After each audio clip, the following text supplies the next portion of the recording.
היי, בוקר טוב לכם. חזרתי עכשיו מחדר הכושר של הטבע, נמצא כאן בסמוך למשרד שלי.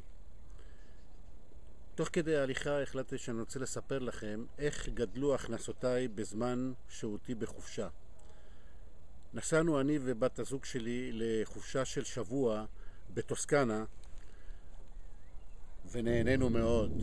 כשחזרנו לארץ התברר לי ששותפה שלי עשתה פעולה בעסק שכתוצאה ממנה גדלו הכנסותיי. רוצים לדעת עוד איך אפשר ליהנות מהכנסה בזמן חופש? רוצים לדעת עוד איך אפשר ליהנות מהכנסה נוספת? שלחו את פתחיכם לכתובת המופיעה למטה על המסך ואשמח ליצור איתכם קשר.